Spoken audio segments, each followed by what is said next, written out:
disebutkan ulama sebagian menjelaskan tentang daripada hari raya Idul Adha, wa layalil ashri, dan malam-malam yang 10, yaitu malam 10 bulan Dzulhijjah.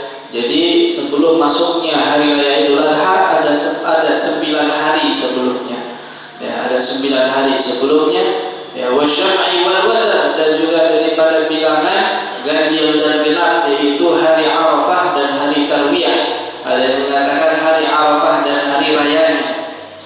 Lalu daripada hari-hari istimewa ini, Nabi SAW mengatakan dalam hadisnya, sesungguhnya ada amalan, sesungguhnya Allah lebih menyukai daripada amal ibadah, ya, dan memuliakan di malam-malam yang 10.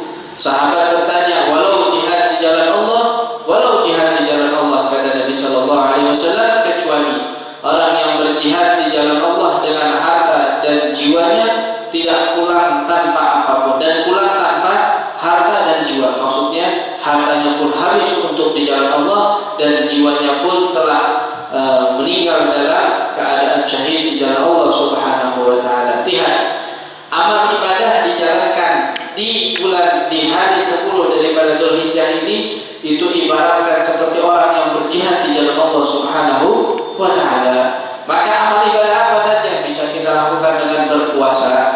Ya, kita bisa puasa di dalamnya. Baik puasa selama 9 hari, terlebih khusus di tanggal 9 dan tanggal 8-nya. Ya, kalau udah tanggal 10, 11, 12, 13 sudah nggak boleh puasa, haram hukumnya berpuasa di dalamnya.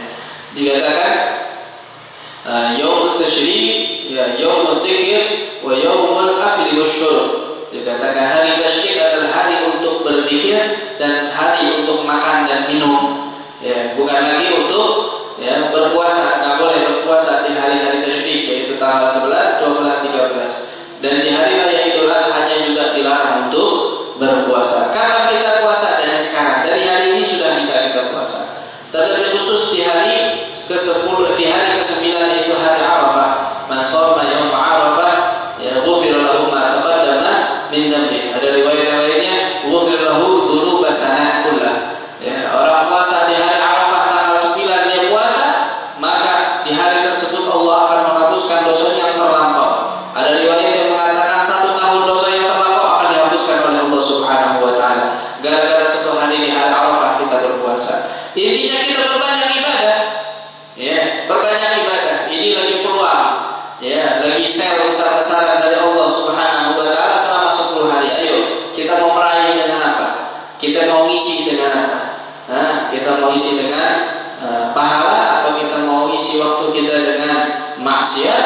Terserah, tinggal bagaimana kita ingin mengisi waktunya. Ya, atau kita buang waktunya begitu aja, seakan-akan kita tidak butuh dengan pahala, seakan-akan kita telah kebanyakan pahala. Ayo, kita mau pilih yang mana? Jangan sampai lewat 10 hari kita merugi. Wah, udah masuk lebaran. Yang ditunggu lebarannya, yang ditunggu bagi-bagi daging kurbannya. Bukan itu tujuannya. Ya, bukannya kita malah berkurban, malah nungguin daging kurban lagi, nyumbang buat daging kurban, buat kurban. Karena ya, motong kambing juga enggak, yang ditungguin mana bagian mana. Dia lupa 10 hari sebelumnya, 9 hari sebelumnya nggak diisi dengan apa-apa. Ya, nggak diisi dengan sholat yang benar, nggak diisi dengan puasa, nggak diisi dengan Al-Quran, nggak diisi dengan sholawat. Lalu kapan isinya?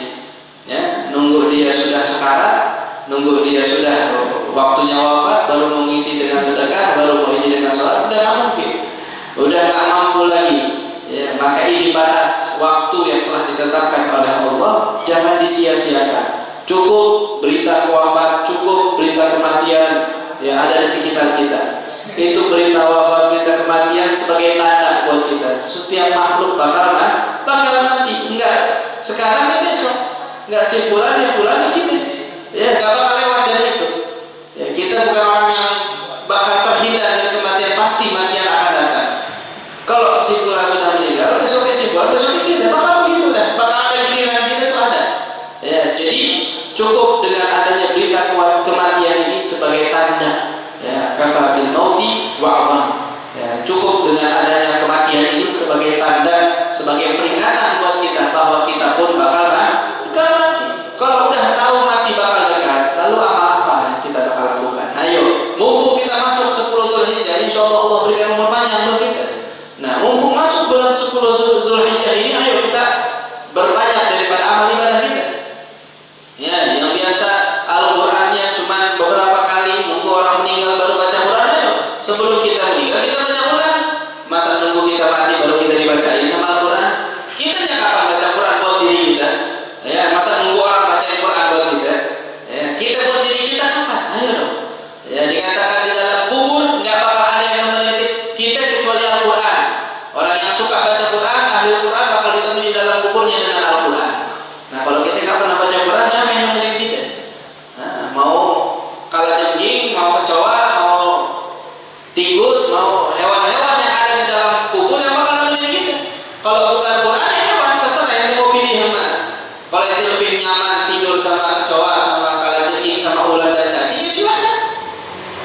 Ya, sholat kita bagaimana? Ya, dikatakan salah satu ulama saking cintanya sama sholat, cinta sama sholat, merasakan nikmat begitu besar dengan melaksanakan sholat. Inilah orang yang berahli ibadah benar, merasa nikmat dengan sholat, merasa ada hubungan dengan Allah yang begitu membuatnya merasa tidak ingin meninggalkan daripada sholat. Sampai dia berdoa, ya Allah, kalau saya wafat saya ingin di dalam kuburku saya melaksanakan sholat. Ini permintaan mustahil. Ya, permintaan mustahil sebenarnya. Ya, sholat di dalam kubur, orang sudah meninggal sholat dalam kubur, gimana ceritanya dia sudah meninggal. Bahkan dikatakan ulama ini sampai menyiapkan kuburnya dan berapa kali sholat di dalam kuburnya. Ya, di sholat sunnah di dalam kuburnya berkali-kali ingin menerangi daripada kuburnya. Sampai akhirnya meninggal, ajal pun datang dan orang ulama ini pun meninggal. Dikubur. Ya, saat dikubur maka ada barang ahli yang yang menguburkan orang ini, ada yang ketinggalan masuk dalam tanah. Ya, saat dikubur masuk ke dalamnya. Ya, kan? Dia cari-cari nggak ada, wah pasti jatuh nih pas lagi ngubur. Dibongkar lagi kuburannya. Pas dibongkar kuburan, apa yang dia lihat ulama ini sedang sholat dalam kuburnya.